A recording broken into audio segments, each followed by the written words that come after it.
The call is taken to order. Would you please stand with me and recite the pledge of allegiance? I pledge allegiance to the flag of the United States of America and to the republic for which it stands, one nation, under God, indivisible, with liberty and justice for all. Thank you very much for coming out tonight. The first item on our agenda is going to be a commission report from it's called a YMC letter of support. And so I would like to welcome someone to come forward with that letter.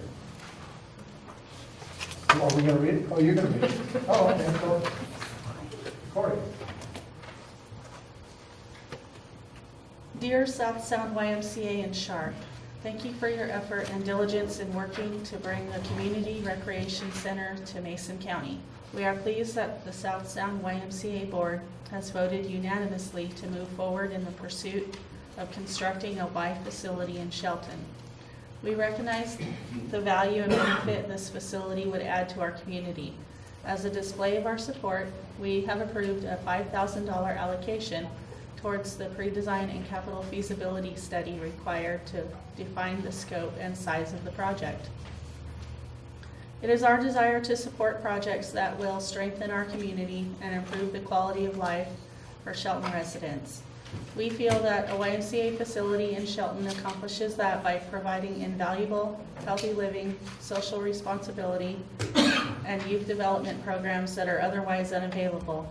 We look forward to incorporating the YMCA organization as a member of our community. Sincerely, Mayor Gary Krantz, Commissioner Kathy McDowell, and Commissioner Tracy Moore.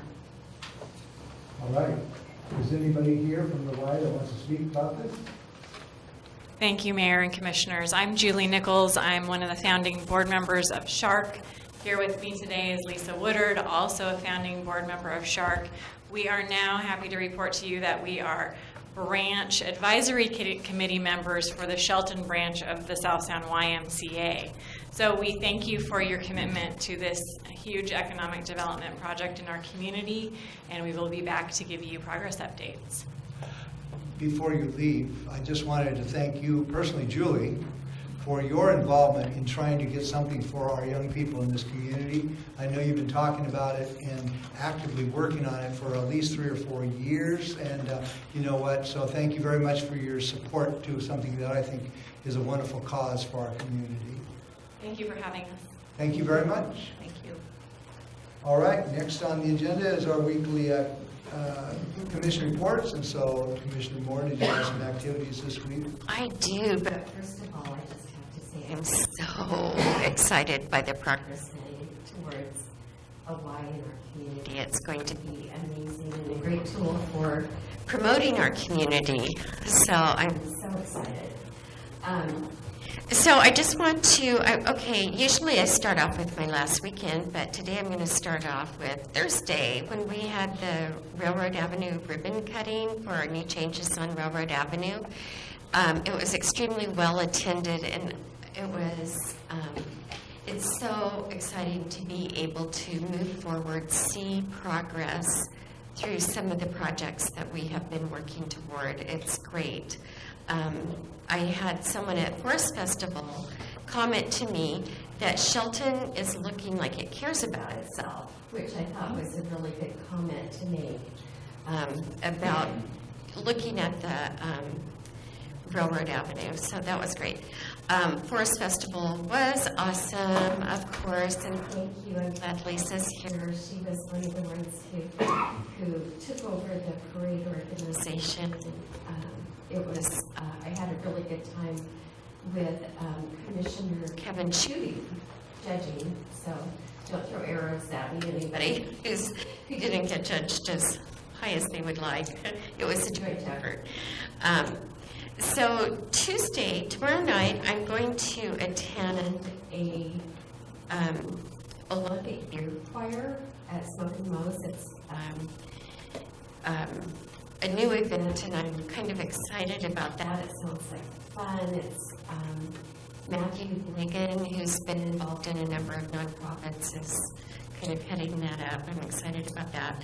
On Wednesday, morning, I have to get down to business, and I will be attending the Oakland Bay Clean Water Advisory Board meeting, which I think this is our first meeting since we've had some concern expressed about the quality of our waters in Oakland Bay, so I will be pleased to go and learn more about the issues that are being brought up, potential issues. I feel confident that our city treatment plant is not a contributor, but that board considers failing septic systems and livestock runoff that contribute to the pollution in our bay. So that's a good group to attend. On Thursday, I am planning to attend the Elevate Mason County group meeting. They came a month or so ago to talk to us, invite us all. It's a nonpartisan group working towards progress and community in Mason County. And on Fridays, there is the Health Transit and Power meeting put on by the EDC at Mason General Hospital, and I am hoping to attend that. And that's it for this week. Thank you very much. Commissioner Fial. I have a quiet week. Tuesday, tomorrow morning, I have my left board meeting. And Friday, I will be attending the Economic Development Council lunch, State of the Health, Transit, and Power in our community at the Mason General Hospital. So that's my week. Thank you very much. And I want to say one more thing. I attended yesterday, which was lots of fun, and not a lot of people attended it. Was the Oakland Bay, Capital Land Trust Oakland Bay Days out of the old Bay Shore, where the golf course was. And they had all sorts of environmental stuff. They showed what happens to shellfish when they get sick and how they're healthy, and there were craft projects, and there was some music, and there was native plants and whatever have to do with our environment. So it was very enlightening what we do to our water that causes our shellfish to get sick, what we do to our native plants, the ones we need to keep and the ones we need to get rid of. So it was really good. What a gorgeous day. It was beautiful. It was beautiful. I've gone to the Yeah. rainstorms before. It was good. All right, we've got a fishing meeting here, guys. Okay.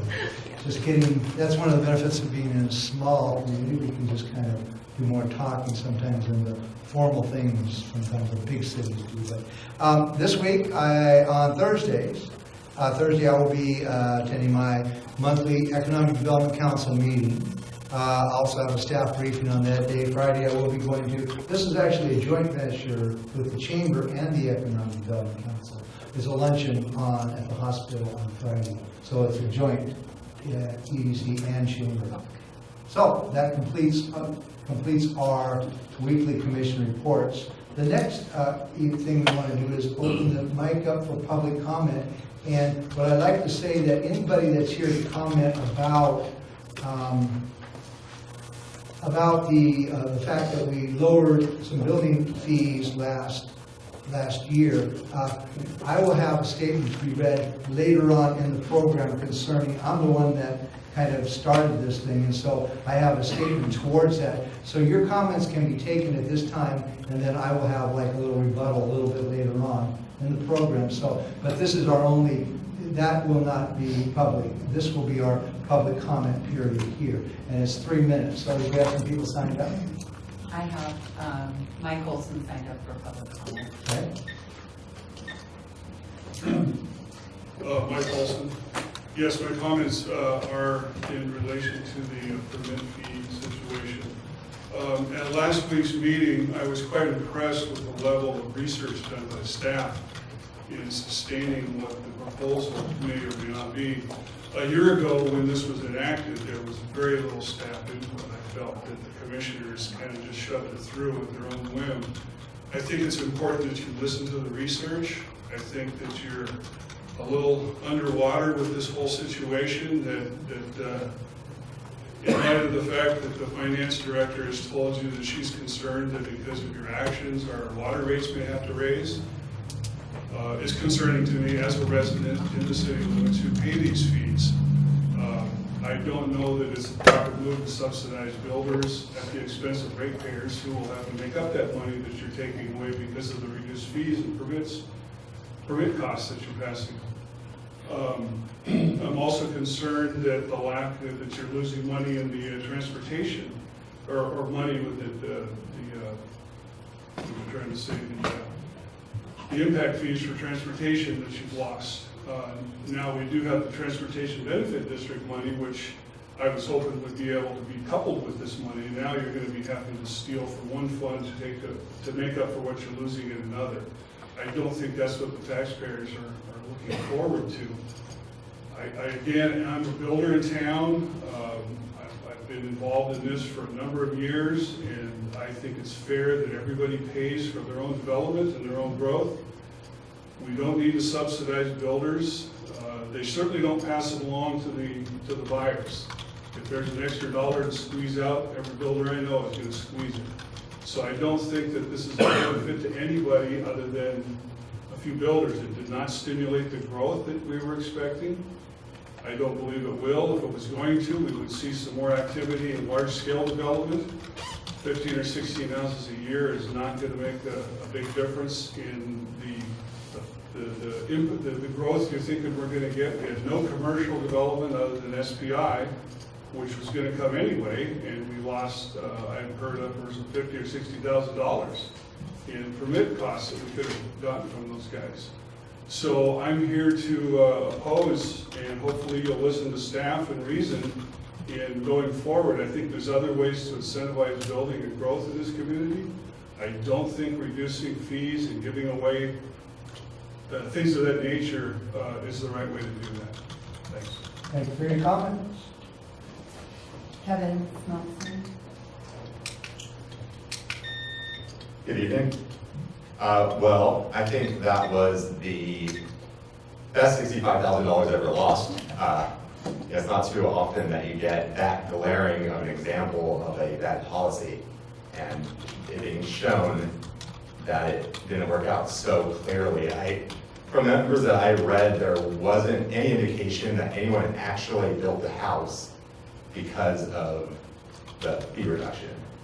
But we did lose $65,000. And I think that comes to the point of why would people want to build a house in Shelton?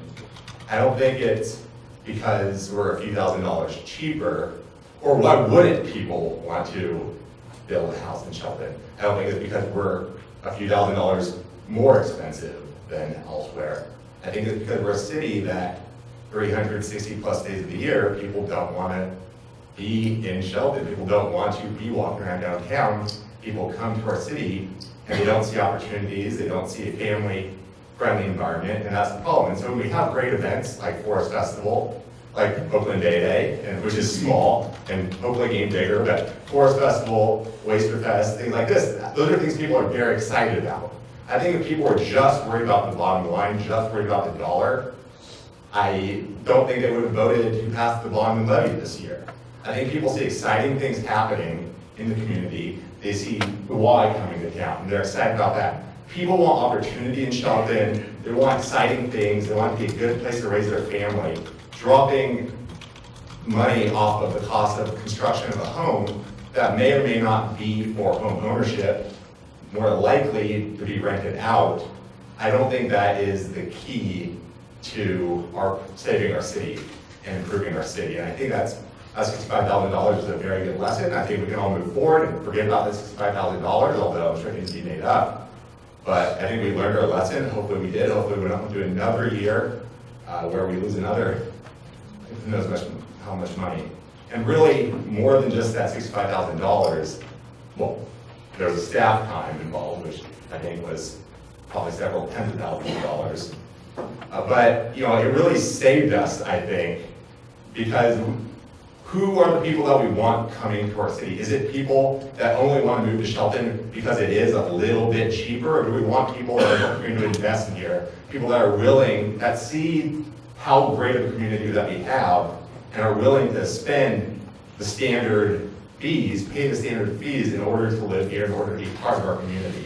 I would like to see people move here who are invested in our community, who aren't worried about the nickel and the dimes. You know, obviously when people are living here, cost is a factor. It can be a problem for people, but we can't even focus on the people that we already have living here. It's not a good enough place for the people that are currently living here. We don't need to bring in more people right now. We need to make it a better place for people that are here to live. Thank you. Thank you very much. Got it? I need to hand this in, sorry, I didn't want to stand up and interrupt. Oh, okay. I didn't know I had to turn in. Is it okay if I address? Marty Crowe, Who? from Habitat. Marty Crowe. Okay, Marty, come on, just tell us who you are. Mayor and Commissioners, this is Marty Crowe from Habitat for Humanity. I might be a little contradictory to some of the comments, but we did make a decision as Habitat and our board to build in the city a year ago based on the reduction of those fees. We have several properties here in the community, both in Shelton and outside in the county. We made a decision to build here in the city, primarily driven by the reduction in fees, and we're getting ready to send an application for the second home here in the city because of that reduction. So it does impact us, it impacts home ownership for people of limited means and every few $1,000s helps. Thank you. Thank you very much for your comments. Sure. Did you want to talk to him? Yeah, Well, yeah, I guess you're commissioner. What you want to do? yeah. Marty, so you built one house last Yes. year? And you have several other properties that potentially could be built on in the future? Yes. Okay. And so the reason that you built, I'm sorry, I just want to make sure I've got the facts straight. So the reason that you did decide to build here was because of the reduction in fees? That was a combination of reasons, but that was definitely one of them that triggered the board to make a decision. Okay. And do you think that you would have built here without those reduction in fees? No. We would have probably built in Shorecrest or Timber Lakes, which we have many properties in. I know you have a number of properties out there. Okay, and did you put off that building project because you knew the reduction of fees was coming? It actually, the timing worked out almost perfectly. Because of the engineering, the design, and the engineering work to be completed, I think we were one of the first applications to go in after the fees were reduced. I think we broke ground last April. We set foundation in July 1, almost exactly a year ago, and then we put the family in the house in January of this year. Oh, It took us about 7 months to build the house. Okay. And so do you have other properties and houses in line to build that you think you would build more homes in Shelton in the next few years? I know you said one more. So we do have properties on Grandview. We are, as I said, waiting to get through engineering and then submit to the city permits for a house on Grandview. And we have 2 more properties on Grandview that we may move forward on. And that will be decided by the board. That hasn't yet been decided, but it is very probable that will be our next project. And as chair of this commission, I have to cut you off because we are not being fair to all the other people Okay. that speak. 3 minutes is our time frame, and Commissioner Moore can probably get this information from you personally, but we've already gone a minute more on you, and we're trying to operate under the rules that we have set before us, so it's 3 minutes. We appreciate thank you, Marty, appreciate everybody's comments. So, treating everybody equal is what we got to do. All right, so next is our consent agenda. Are we ready for a reading of the consent agenda? Yes, I am. Yes. Yes. Will you please have a reading of that consent agenda? Consent agenda. Vouchers numbered 14571 through 14658 in the amount of $204,747.77.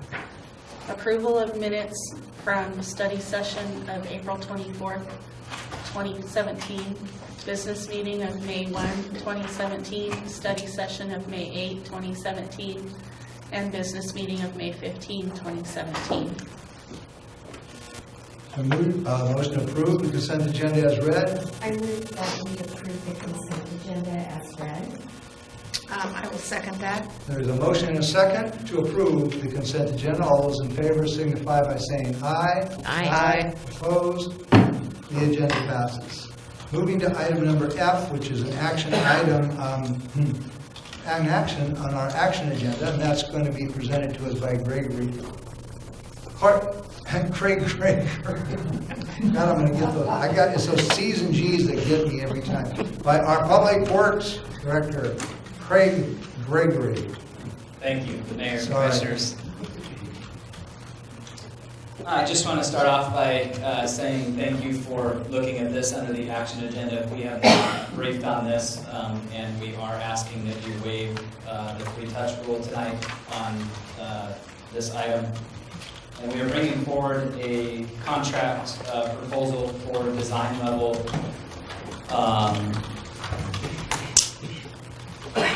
contract for Gray and Osborne for the Alder Street project. We are asking to move it to the action agenda tonight because we are on a fairly consolidated time frame to get this completed. We are looking at a grant application for the Transportation Improvement Board, which their date of application is August 18th. And you will see in your packet the time frame that Gray and Osborne has given us to produce that 10% design would be out to, if we get started tomorrow, would be out to the first week of August, which would give us a very short time period to get that application into TIB for approval. So what we are looking at is a reconstruction project for Alder Street from 1st to 7th, including some kind of reconfiguration with the intersection at 1st and Alder, whether that be a roundabout or some other kind of traffic calming in that intersection for traffic movement. So we would love to move forward with this project in the future and hopefully get a grant either from TIB or some other funding agency. So that is what we're asking for tonight, is to move forward with the contract from Gray and Osborne at this point. This is an action item, so if there's any public comment that is directly related to this project, now would be the opportunity to hear from you. So if there's anybody who would like to speak about this or to this, now would be the opportunity. Seeing no one coming forward, do we have some questions and comments for our Public Works Director? Yes, now Kevin raised his hand, so we will give Kevin the first opportunity as somebody from the public to come forward and speak, not ask questions, but speak. Okay, I actually just have a question though. So we can speak after him, but we can't speak You can after... direct questions to us. Okay, so we can speak after staff speaks, but we can't speak after your rebuttal to the comments? That's correct. This was a public comment period. So about this project, do you have some comments about this specific project? No, I'm here because there's a microphone. I need an opportunity to ask that question. It's okay. If you want to talk after we have talked, I'll allow you to do that. Okay. We want public input on this. It's just, it has to be under our rules, our policy, it has to be specific to this issue. So Okay. why don't you hear what we kind of say, and then if Okay. you want to talk, raise your hand again, and we'll be happy to listen to you, okay? Great, thank you. All right, so my fellow commissioners, do you have some input on this that you want to bring forward at this time? Craig, will you finish with your presentation? I was. If you have any questions, I'd be happy to answer them. Well, I was,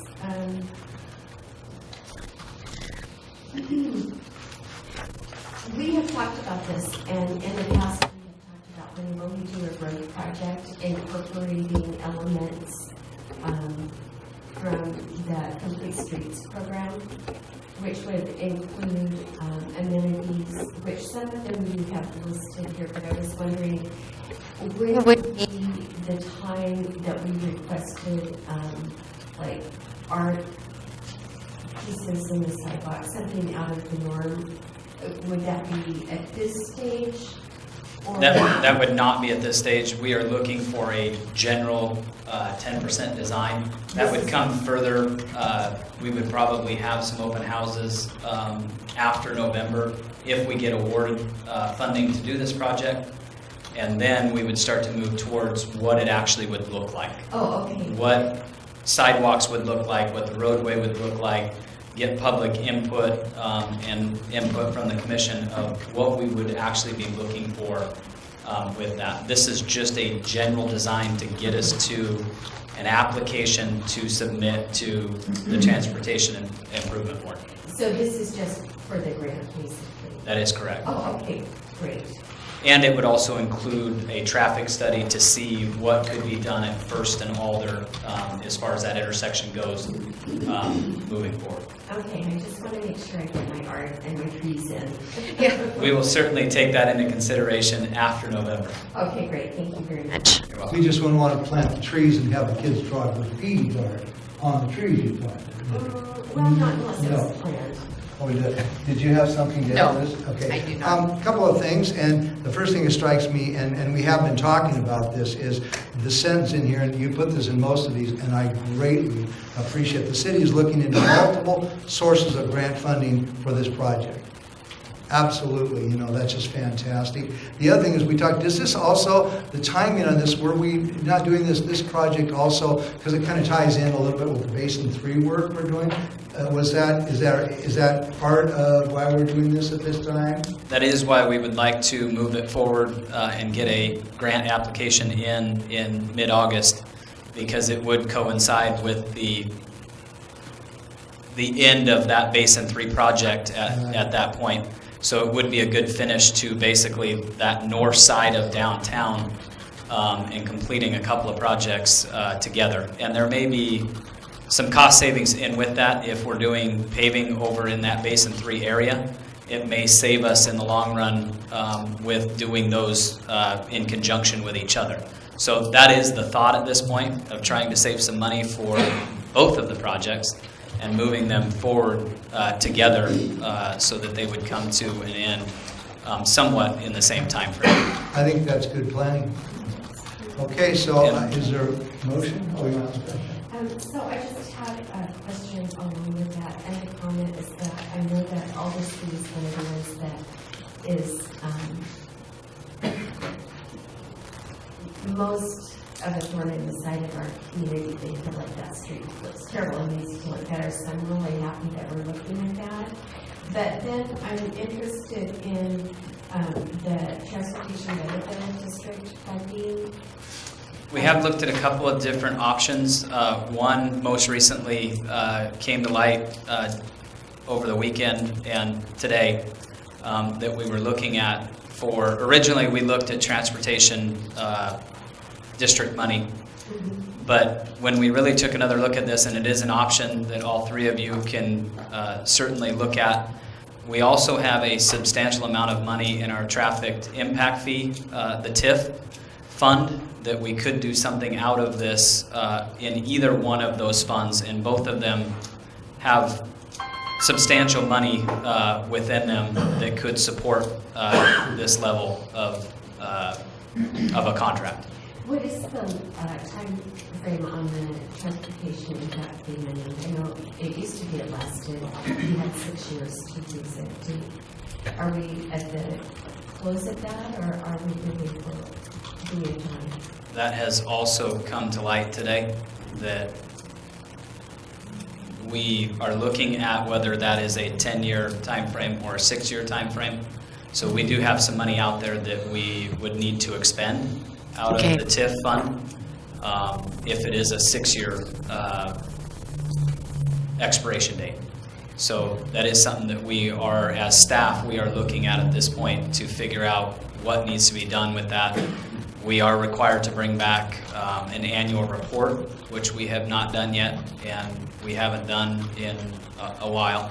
But we are supposed to bring back an annual report, so we will be bringing that back shortly within the next month or so to give you an update. So yes, to answer your question, there is an expiration date on some of that funding, but that just came to light today, and we are taking a look at that. Okay, good. I look forward to an update on that. Yes. All right. Any other further questions? So do I have a motion to approve this contract? I move to accept the contract with Green Osborne Incorporated for the funding application level design of Alder Street. And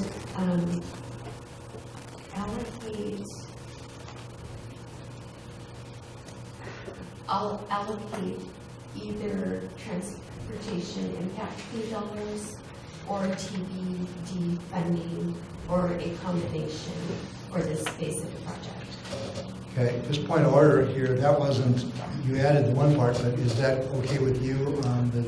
I think that would be- I just see TBD written here, so. With looking at the TIF money, I think it is a very good option, and it might be the more viable option for this project at this Okay. point. It may make more sense, Good. especially. Definitely. with it expiring. Thank you very much. Do we have a second on that motion? I second that. Okay, we have a motion and a second to accept this contract. All those in favor signify by saying aye. Aye. Opposed? Contract's accepted. Thank you very much.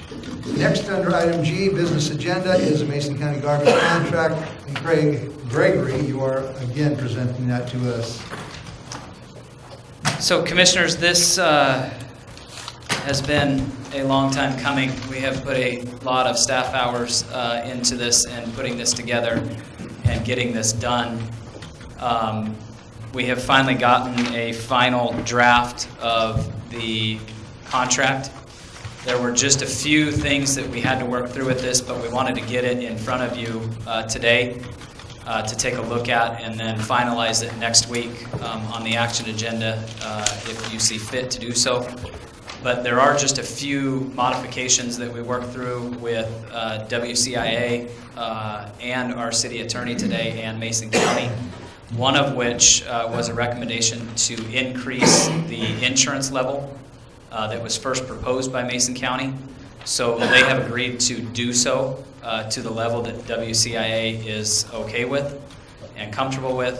The other thing will be a modification to the hold harmless agreement in section 15.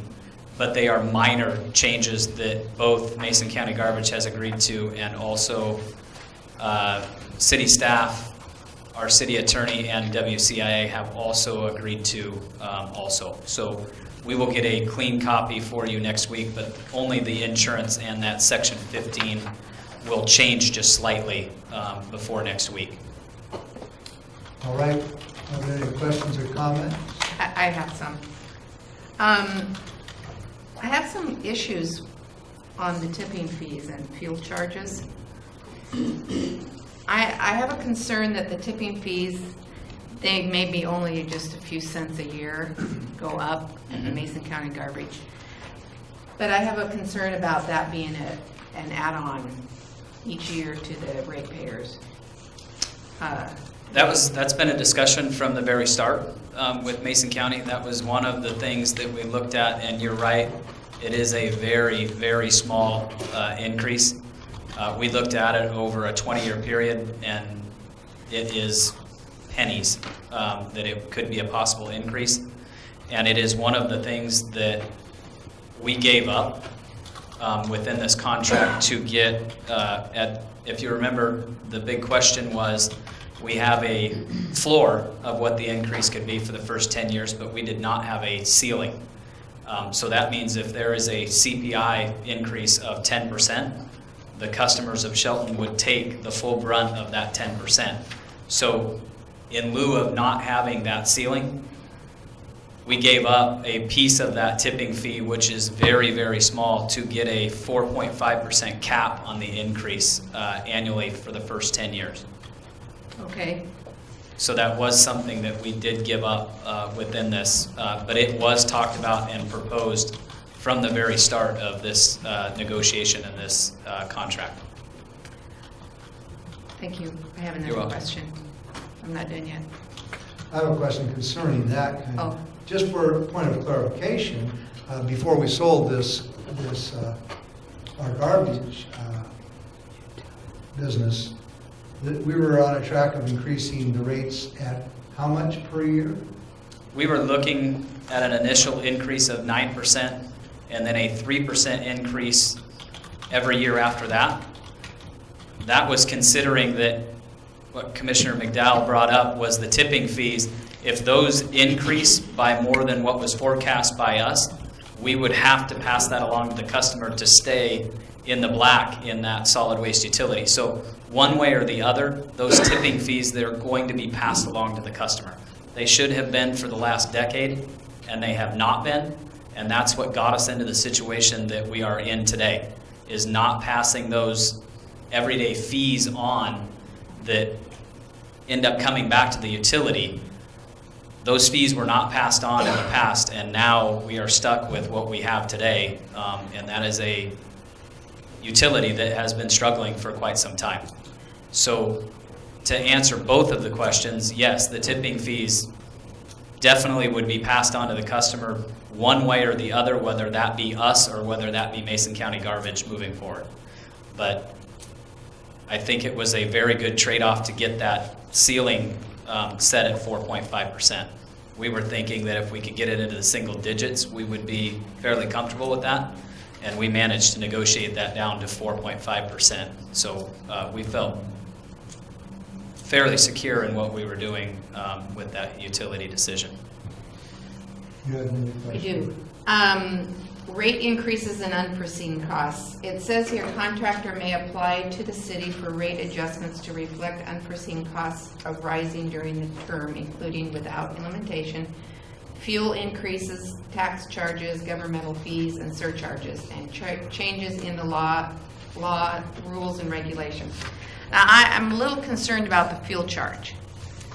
The only thing that means is that if fuel prices went to $10 a gallon, Mason County Garbage could come back to the City Commission and ask that a portion of that be passed on to the customer. And then at that time, it would come down to a vote of the three of you, whether you wanted to move that forward or not. So that is a decision that you guys, as commissioners, could take up and take a vote on if they brought it forward. There is no repercussions if the vote was no to not pass that on to the customers in any capacity. It would not mean anything to this contract. So if it goes up $10 a gallon, what happens when it goes back down? Do they come back and they say, well, we're going to decrease it and give a refund back to the city citizens for a decrease in the fuel? Or are they just going to be charging that same amount? I guess if they could come back and ask for an increase, they certainly could do that. Fuel prices are fairly low right now, so I don't anticipate they would get to a level where they would come back and have a refund or a reduction to the rates, but that is certainly a possibility. If I could interject, if gas went to $10 a gallon and the city owned that, we were operating that company, wouldn't the rates go up? It would go whether we sold the company or not. We would raise the rates too. It would certainly come back. The only difference is it doesn't affect the city of Shelton financially. If you don't agree to move those costs onto the customers, it would be dead at that point and not move forward. So that is certainly a decision that if you felt compelled to help out Mason County Garbage, if fuel prices went through the roof, you certainly could do that. And absorb it into the rates, but that would be something that you would have to vote on to pass through to the customers. But if it went way back down, gas charges, then would they come back and say, okay, now we're going to readjust, or we're going to keep it still at the same? I'm a little concerned about something like that. Well, I don't believe. And I don't know. I don't think it'll ever go. That would be part of the negotiation when they came back. You could certainly propose that in a counter proposal. Okay. Certainly. I don't foresee them coming in telling us that fuel prices have gone down enough to. We could make them just drive Priuses when they pick up that car.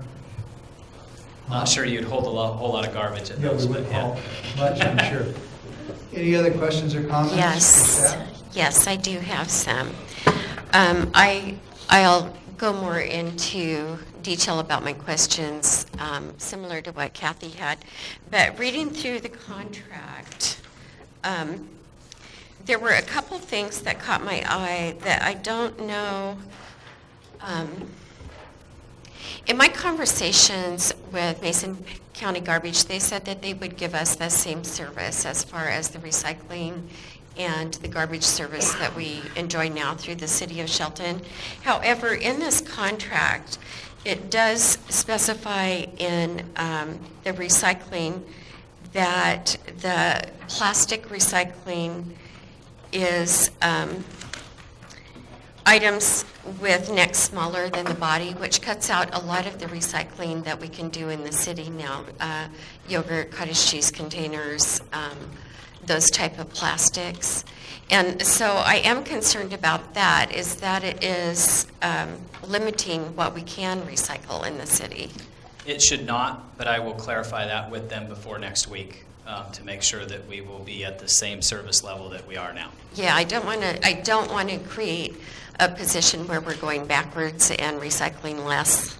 Sure. So, and I know that's one of the major complaints I've heard, and actually I've had with Mason County Garbage when I've lived in the county, is I can't recycle as much as I could otherwise, or it's not as easy.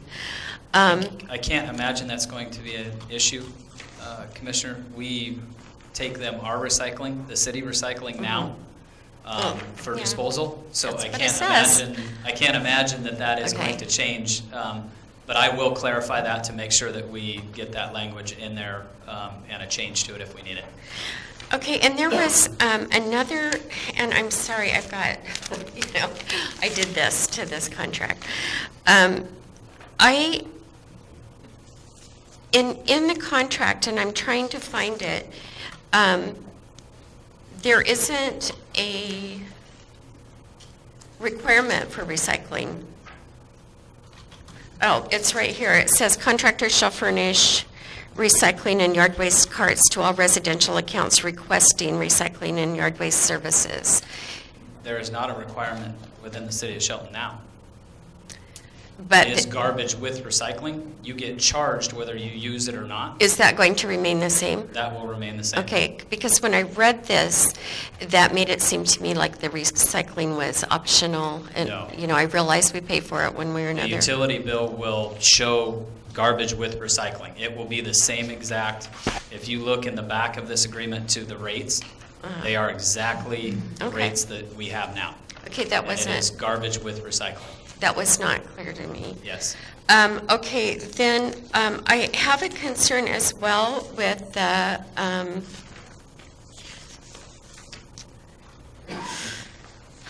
let's see, with the billing process. Whereas if someone is in arrears to Mason County Garbage, it looks like the city becomes the enforcer to turn off water. I'll read it. If the past due balances remains unpaid after 45 calendar days, contractors shall send a service cancellation notice with a 10 calendar day grace period. If full payment has not been received by the end of day of business on the 10th day, service will be terminated. City shall enforce mandatory service, including disconnection of water service as defined by the city ordinance. So what concerns me about that is that it sounds to me as if we do become the enforcer for Mason County garbage bill collection, and I don't know that we should include a health of water service to the garbage service, and if this is going to create more of a code enforcement issue in our city. And it looks, You've got a code enforcement issue now if somebody doesn't take solid waste service. We certainly do not want somebody living within the city of Shelton not using solid waste services. So yeah, I don't know what mechanism you would use. Mason County does not have one other than discontinuing service. So if they discontinue service, how do we solve the problem of somebody just piling their garbage up in the alley? It becomes a code enforcement issue, whether we turn water off or whether it becomes Chief Moody having his officer go out and serve them to tell them that they're not in compliance with city code. So I think that burden has to fall back on us if we want to make sure that that is taken care of and we don't have garbage just stacking up within the city limits. I understand that, but my concern is this makes it sound to me as if the city water service is dependent on a separate bill that our community has to pay. It is now. So So if you don't pay it now, then this is the enforcement mechanism. But that's the water. I mean, it's combined now, so it's not the separated out garbage. This will be separated out, and so that's my concern. But it's not a mechanism to get Mason County garbage paid. It's a mechanism to get them solid waste services. So I understand what you're saying about getting the bill paid, and they're probably not going to get service until they get the bill paid. But it's a way to make sure that that solid waste, everybody within the city limits is using solid waste services, just like it is right now. We do not have, if somebody says we don't want garbage service, we don't have, or don't pay that portion of their bill, it's the same issue we have now. I think it's a little different because I think that this binds the city to an agreement to shut off water. Of course, we require garbage in the city, and garbage pickup, I would never, ever be against that.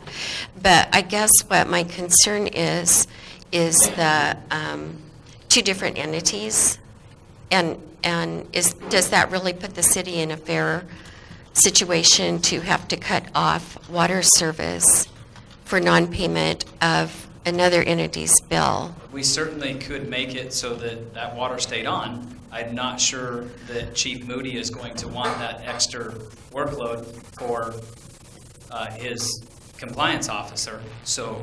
Oh, Chief Rudy's good enough. Yay. Talking about this. You can come forward, Chief Rudy has a bit of Can speak, we information. talk a little bit Let me as a clarify a little bit of what we're looking at here. Okay. We would not have a mechanism in place through code enforcement to enforce code enforcement if we didn't do something like this. We do it currently for power. If somebody's living without power in the city, they're paying PUD. But we will go out and enforce the living conditions on the house. It's the same thing. We do it currently with power. If you go without power at your house, it's not up to PUD to go out there and make sure your house is livable. It's up to us. So it'd be the same thing with garbage. If somebody started piling garbage at their house over and over again, we don't want to rely on Mason County to come into the city to deal with this issue. So we're taking it on ourselves, as we always have, and say, we will enforce the living conditions in the city, not leave it up to another entity.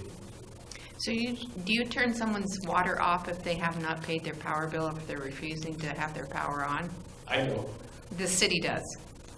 Does the city do that? If they don't have their power on? Yeah. I don't believe so if they don't have power. So I understand where Tracy's coming from on this, that it's a private company that's taking over the garbage. What does the city have to do with, and I know it's a health thing, but so is basically power. Correct. And electricity. So we're mirroring what we do currently with PUD. Is we go out there as code enforcement officials, if you're not having power or water or sewer or garbage to your house, to enforce that you have these, make your house livable and not a nuisance to the community. If we don't put these tools in place, we have no enforcement on to go out and be able to do this. If we say, okay, if you don't pay your garbage bill, you can just pile up the garbage at your house, what tool would we have to enforce that? Right, I understand that. So I think that maybe that clarifies it a little bit, but if we did tell them, if you don't pay your garbage bill, there's nothing we can do rather than let them try to collect your bill. We want to partner with our partners in the county and help It's a keep the city partnership then. livable. We wouldn't want to just rely on the county because they don't even currently do code enforcement, from my understanding, most of the county. So to rely on them to come into the city to enforce those, I don't think is a realistic kind of goal. I wonder if we could change the wording that as a partnership with Mason County Garbage, this is what can happen. We are partnering with them. That's true. Yeah, I mean, can that be changed? Can that wording be changed so that people understand that? I mean, it's more understandable when we think of it as a partnership. You know, Mason County is picking up our garbage. If someone doesn't want it picked up, then in turn, they have to have something to kickstart them to get their garbage picked up, and turning their water off may be a form of it. Most of the time when we turn water off, It gets them going. customers come in and pay their bill. Yeah, so It certainly could be something that the wording be a little bit It's a- different in that? I don't know. we can certainly take a look at that. Okay. I would be opposed to that. I mean, we've already agreed to this contract, we've gone through it a few times, and at this point, changing the wording on it just to make us feel good, I mean, I don't know, I would be opposed to it. Well, this is the first time I've seen the Yeah, contract. we haven't seen this contract before. So there are some things in here that we're concerned about. Sure. We should be. Absolutely. And if you would like us to take a look at another mechanism to take care of a violation, it is, in the past, I've been in this for almost 25 years now, and this is the way to get people to pay their bill. If you would like Chief Moody to have somebody go out and serve them, where maybe it is a fine that then we have to collect on, we certainly could take a look at language. I wouldn't recommend that, but we certainly can take a look at that. I am just, it just seems like this is, it doesn't seem really fair to me, I guess, as far as citizens who can barely make their bills. They're going to look at what is the least expensive bill they can possibly pay. If it happens to be garbage, then we're threatening them with taking their water away. So they don't have that option now, so why would we change that now? They do have that option. They do They not don't have have that option because it's all in one package. If they withheld their garbage payment, if they paid the other components of the bill and didn't pay the garbage payment, would we then turn off their We water? would certainly turn their water off. And I personally living near neighbors that have garbage piled up to the top of the trees, basically, and I've seen rats. You know, I don't want people not having that option. Exactly. No, I would not be in To not favor of have that what at all. option? Not of just leaving their garbage and not paying, and nothing to come behind them, say you got to pay for your garbage, pay for your garbage, or we're going to do this. And I can see if it's a partnership, it makes it a little bit easier. I'm saying that I can see where you have to have something to do to them if they don't pay their garbage. And other than a fine, I'm not sure what you would do. Well, I'm agreeing with what you're saying on the turning their water off. I just kind of like the wording a little bit different on that, like a partnership or We something. could certainly massage that and see if Okay, we can just come up think with about, something. you can just think about that. If the three commissioners agree that that is something that we would like to take a look at, and that is a deal breaker for this contract, I don't think it'll be a deal we breaker. can certainly take a look at that. I have just one more item to talk about. And I apologize, this is not my first language, so this may be different. I have called around and I've talked to a number of different entities, and I would like for industrial and commercial to be added into this contract so that at the time in, I believe it's 7 years when they can negotiate, that they would have that option. I talked to someone in Spokane Valley, and they're commercial, and it's Washington State Utility Transportation Commission, and they were able to negotiate through them and get a 20 to 25% lower rate by negotiating through them than they could get through a municipality negotiation with a private hauler. So for commercial and industrial, they may be able to lessen their rates, given that 7 years out with this current contract. But I think that for our businesses and industries, that would be a significant savings if they had that option to do that in 7 years. Commissioner Moore, you've already got that in here. Where is it? You've got commercial rates that are substantially less than the residential rate that we Which already page is have. Oh, which page is it? It's on Exhibit A. Oh, like I said, this is not my Yeah. first And I language. understand this is the first time that you've seen this, so, but yes, there is already a commercial rate and a residential rate. So at the end of this particular phase of the contract, they will be able to negotiate with or through the Washington State UTC? Now, these rates are set. These are our rates now, and these rates are going to go up by the CPI. This is not, For 7 years? this is for 20 years. This is a 20-year contract that for the first 10 years, there is a floor increase of 2.5%, a ceiling increase of 4.5%. That will be for the first 10 years of this contract. The second 10 years will be a 100% of the CPI added on annually to these rates, which we already have a reduction for commercial. So we have commercial rates and we have residential rates that will continue. The commercial rates will always be less than the residential rate. Have you figured out, I'm sure you have, I shouldn't say this, have you figured out, but have you, on our base rate increase of 2.5% a year, have you figured out what the end of 20 years it's going to look like? What the cost of the bill is going to be for the... When we briefed before, it was included in there. I can send that to you so you have that information, but we included that with the last one. We did that comparison for 20 years back when we did the first presentation a couple of months ago. So What I figured out is going to be quite a cost for the customer. It would be less of a cost for the customer than if we continued to provide this service. Okay. I have one more thing. Sure. I thought I was finished. I told you I've read this darn thing a lot.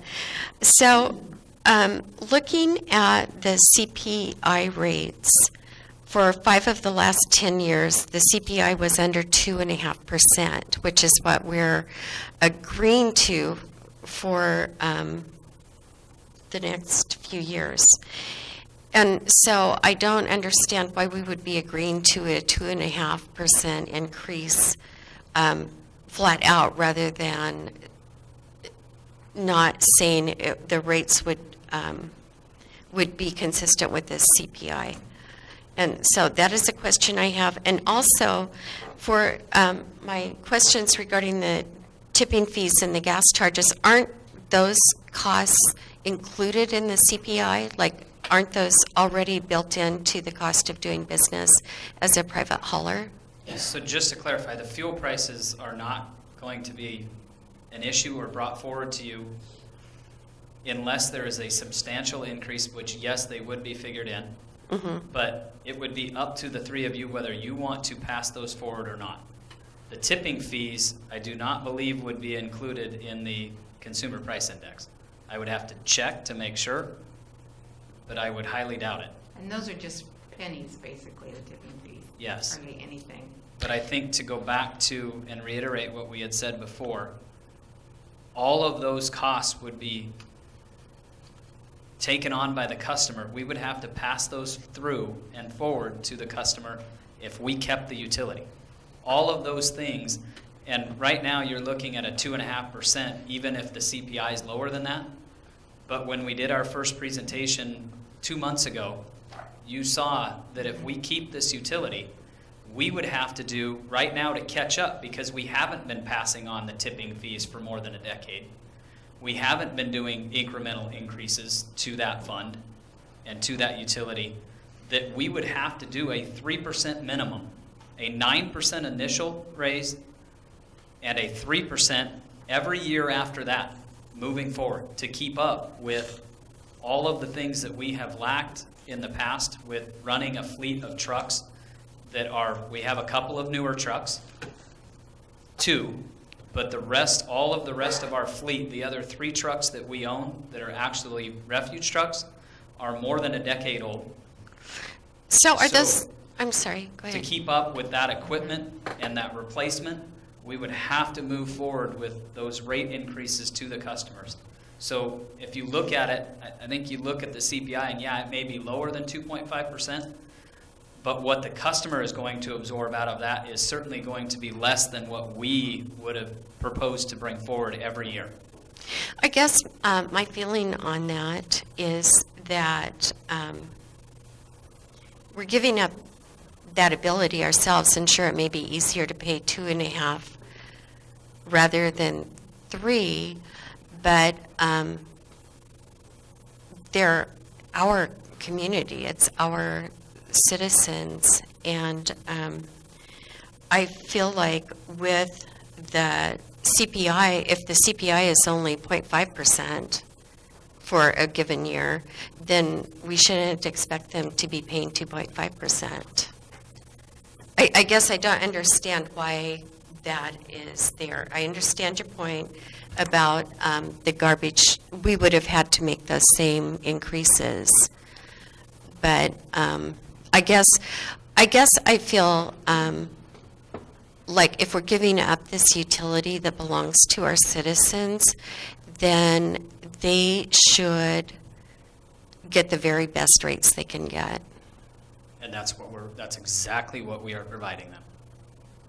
The very best rates that we have, Commissioner Moore, we have been in negotiations with Mason County Garbage for 6 months. And at this point, with all of the data that we have collected, all of the studies that we have done, and we have done all the way back to November of 2015 when I first started in on this, and we have looked at every option to give our customers and our ratepayers the absolute best rate we can possibly give them for solid waste and recycling. This is, in my opinion, this is it. We have exhausted every option from looking at expanding services to building transfer stations to negotiating contracts with keeping the staff that we have intact to do the jobs that we need them to do every day. We have given our customers the absolute best rate we can possibly give them at this point, in my opinion. Okay, well, I appreciate all your hard work on this. I know this is difficult and a lot of work involved. I just regret that we didn't have the foresight to keep our rates up to what they needed to be. It's kind of a hard lesson we've learned on rate increases.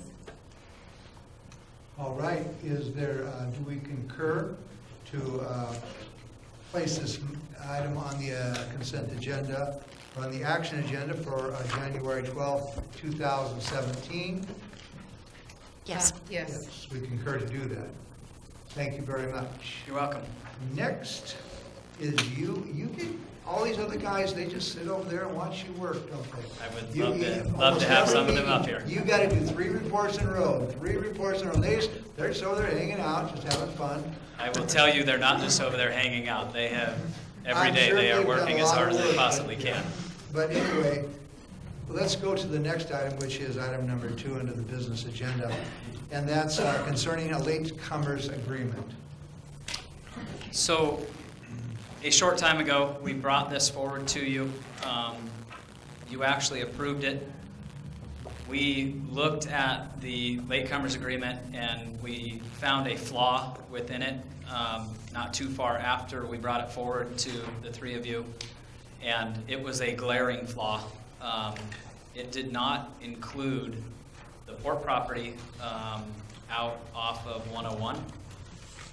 And we did everything we could possibly do to work with the port to try to keep them out of this latecomers agreement with no success. So we are bringing forward a new version of this latecomers agreement. It is the same wording that you saw before. The calculations are just different on the back breakout sheet that you will see. The very last page, we included the port properties. There are 3 of them out in that area that could hook up to the Washington State Patrol line. And those fees for the port total right around $1.3 million in latecomers fees. So we made every effort to keep them out of this. Like I said, with no success with them. So we had to include them. We brought Washington State Patrol into the loop on this one, and they agreed to include them, which lowered, when we did that calculation for the port, it lowered all of the other portions by almost exactly half. So what you see here is every other one except for the last three that are listed on page 14.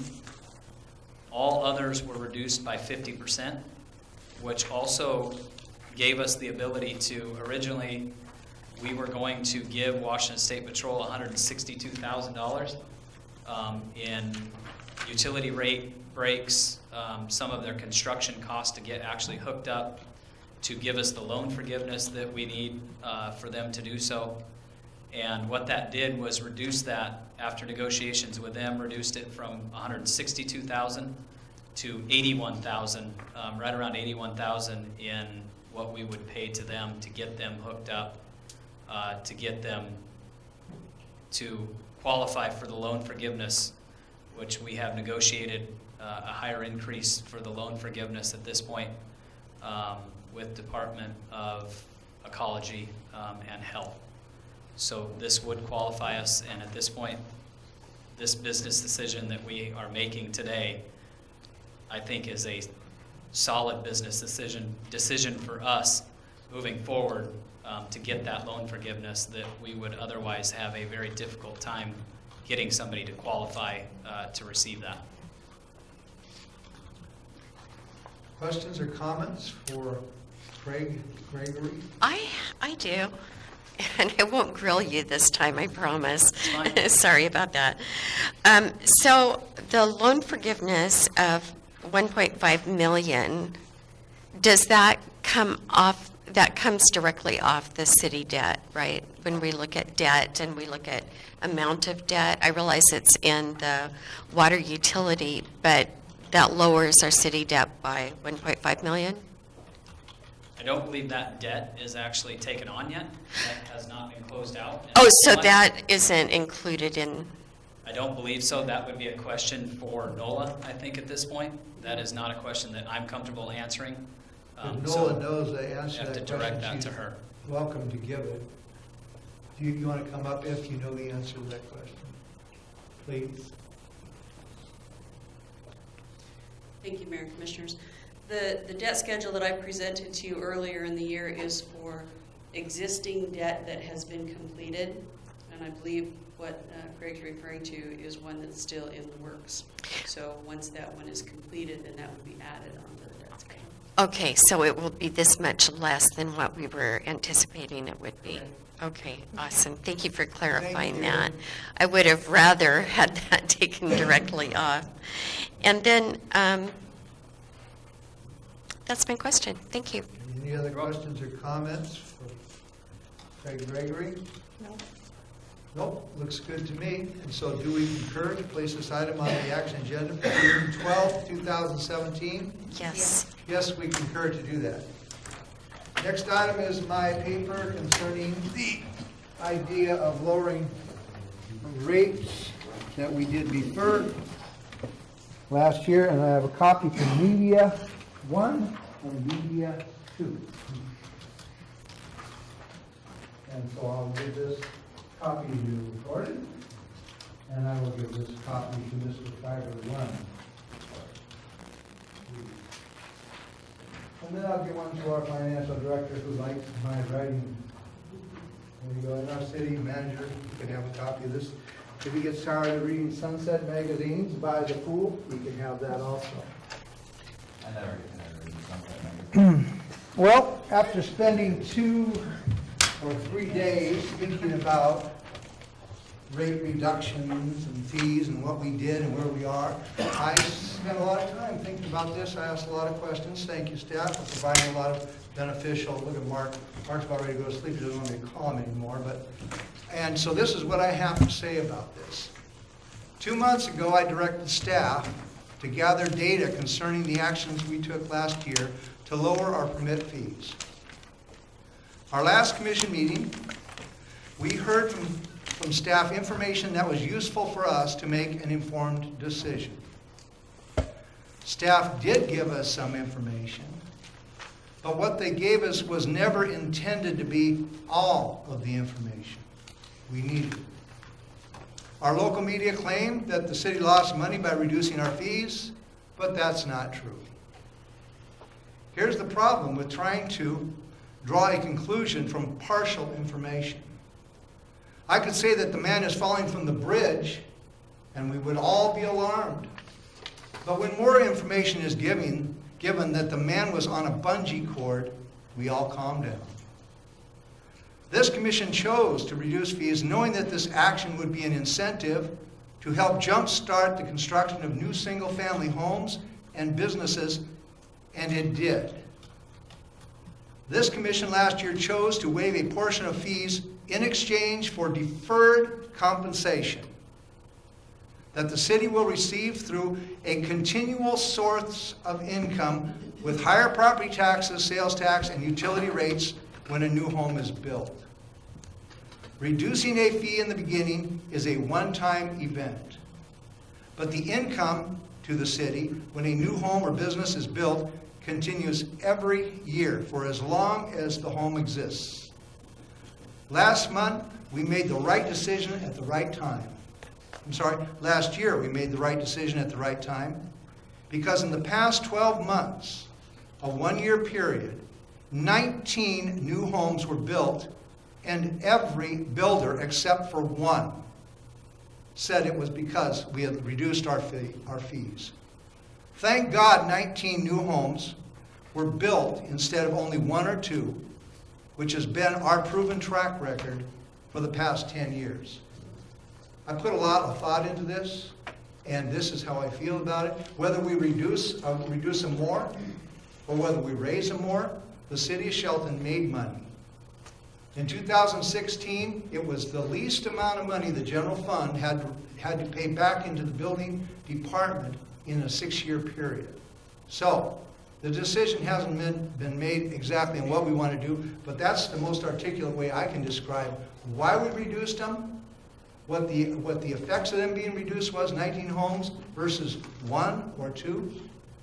Only one builder said it didn't matter to them. All others, including Habitat for Humanity, thank you for being here tonight, said it made a difference. So, at this point, I am open for my fellow commissioners to express their views on this or talk about this. We will probably not end this discussion, I'm sure, but to the best of my ability, that's what I see, and that's how I see it. Well, I have something to say, and I'm going to read it so that I don't forget what I want to say. We lowered fees and eliminated some to do two things. First, to spur growth. Second, to jumpstart our economy. I've seen both. Some and many looked at the spreadsheet and saw a $65,000 loss to the city. Others looked at it, saw a jump start on growth and economy and long-term revenue for our city. 10, 20 years out, we will be getting that water from that house into our revenue. If some of these houses were built on the new fees, then we have a plus on the plan. We now have long-term revenue for 20 years. Plus, on each of these houses, revenue on the taxes, water, sewage, fees, sales tax, property taxes, money in town that they're spending at the stores. Some of the new building was done on new fees. There are some that say they would not have built on the old fees. Whether built on old fees or it did not matter, or built because of new fees, we now have future revenue that we would not otherwise have. The old saying, you have to spend money to make money. We basically spent money, and now we're in the future, we'll be making money back in economic revenue. Businesses that fully understand how this works and support us in the decision.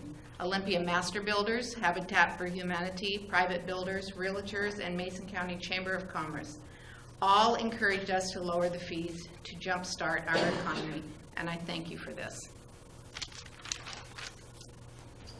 I guess I didn't get the memo. I should write a statement. First of all, I know that the information that we gathered as the fees were coming in wasn't complete, and I feel like after the fact testimony can possibly be corrupted in time by the facts of what has happened and what information is portrayed. And so I think that whether 10 would have built or wouldn't have built, I'm glad that Habitat for Humanity is represented here. I think that's all subjective. I think that the thing that we really have to look at is, why are we even discussing this tonight? Is it because we're going to make a move? Is it because we're going to truly take a look at this effect to the city budget? Or, what is it to prove a point? So my feeling on this is that what's done is done. We tried this for a year. We saw some growth. That's great. The economy also picked up greatly. So, fine. We could say that this is all related to the change in the fee schedule. But I think what we really need to look at is the effects that it has and how it limits the other accounts that come through the general fund. And unfortunately, I left my list at home, but if we remember, there were a number of different things that could benefit our whole city that are funded through the general fund. And I, for one, still strongly believe that the whole community should benefit. I think there is some question over, and I'd like to get the answer for this if anybody has it, how many years does it take for a single family home to make up the cost to the city and for the changes that we made, like for the water connection, the sewer connection, the transportation, impact fees for businesses? How long does that actually take? I'd like to see some real numbers on that. And I think we need the real numbers before we can say it was a success or it was something that the rest of our community paid for. And so given that that's all done, fine.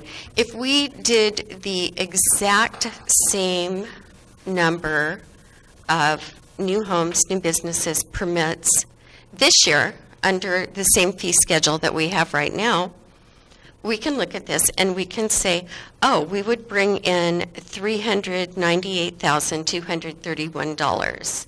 And that would go to support our new building inspector, and that would go to the general fund. Or if we backed our fees up to the fee schedule that was lower, our old fee schedule was already lower than the comparable cities, we would bring in $634,800, which means that we would actually bring in $246,569 more dollars than currently. So my feeling is that we need to look at this. We need to decide what is sustainable for our city, what is the best for our citizens as a whole. Could we better spend that money on community improvements, on more police, on improvements to our community? Could we possibly incentivize more building, affordable building, like with Habitat for Humanity, make it more attractive and easier for projects that would benefit more of the community other than a few select builders? I think so. So I would like the answer to that question as far as how long it actually takes, so we can see what the comparison is between the lower fees and the rates that they would be paying anyway, what that difference is. And I am not a math whiz. I don't know how to figure that out. But like I said, it was a trial, and we definitely had more building, but I'm not sure that it can be attributed to the fee reduction. Thank you very much for your comments and my comments, and so we have things to think about. Is there any, we have next is we're turning the meeting over to Ryan Wheaton for his report. Anything you have to bring forward? Just a couple things. One, we can get information on how long that takes. That's something we can do. Last week there was some question about the comparable cities. I just want to make sure that we are including everybody you want included. So I heard Centralia last week. That still holds true? Yeah, that'd be a good city. And then were there cities on the list that you don't want to consider comparables? I'm fine with the other cities. Yeah, well, I don't think Tumwater or Lacey has anything to do with us concerning this issue just because of the difference in income. So personally, you can leave it there, take it out. You did have 3 questions that you asked in the last meeting, and I have the answers to those. I don't know if my other commissioners took the time to think about those. I don't have that page Okay, yet. so we'll do it next week. We'll give you, I have my answers here, so is there any more? When you say Lacey, do you mean Yelm? We had Tumwater and Yelm on the list last week. Yeah, I just don't, I don't think it's, we're a lot closer to Aberdeen and Port Orchard and Centralia. This seems to be about the same distance away from Olympia, and so I'm trying to find cities where the income, and part of it is, remember, none of those cities are only building 1 house a year. I don't know if any of those cities, maybe those cities are only building 10 or 15 or 20 houses a year. I don't know. That's a good question to find out because, at the point that we're building a lot more houses, and when we ask 19 builders why they're building, and 18 say because we reduced the fees, that means last year, 2006, would have been exactly the same as the year before, which we all complained about, which was 2 homes a year. In fact, last year would have been 1 home a year. Check on. I'm sorry. Sure. Can I just verify, is that accurate? Did 18 builders say that they Mark built Ziegler because gave me of? information today, so. I think Mark's going to bring forward info on, I don't know if are you done with the calls or? Yeah, essentially. So do you want to, just so people don't think I made that, I wouldn't want that number to be something I brought out of thin air. Let me get my notes out here. There were 8 builders for 13 homes over the year of fee reduction. So it was 13 homes. Correct. Okay. 13 homes over the year of fee reduction. Right, but within the 12-month period from, April 2016 through March March 2017. 2017, exactly right. One builder had 5 houses, that's why there's that difference there. Okay. 2. Correct. Let's see. Minus Habitat, I didn't talk to Mr. Crow, but talked to the other 7. 6 of those confirmed that they came to the city with their permits based on fee reduction. 1 did not, as you heard tonight. the 19 number was from the day we installed the reduction to 12 months later till today's date. Is that? The 19 number is to today's date. Exactly. Today. Yes, so. Little. We were only looking at the information we presented to you last week was 2016. Was the 1 year of fee reductions from April of 2016 to March of 2017. We want to take that year look at the commission wanted to. And then bring from back March the to figures. now, it's a few more houses. Correct. Okay. Okay. Thank you very much. We didn't bring those to you last week because they weren't within that. Thank you very much. One more update. Sure. I've been touching on this every few weeks. Got a response from Simpson regarding the railroad, and it was similar to what we've had for months now, that they weren't able to meet and come up with a response to our proposed language in the contract to procure the railroad in Kevin City limits. So we're still waiting there, but I have been in contact with Dave McAtee recently, which is different before our attorney was contacting their attorney, so my hope is to speak with them this week. Is that for the track? Awesome. Okay. Thank from the you. tracks. All right, you have more to add? Sure. No, I just, you were going to give Kevin an opportunity to talk, and he's had his hands up. Only on that one agenda item. Because we only have one general public comment period, and he was going to speak on that one item, Alder Street. That's how we have, that's the way it is.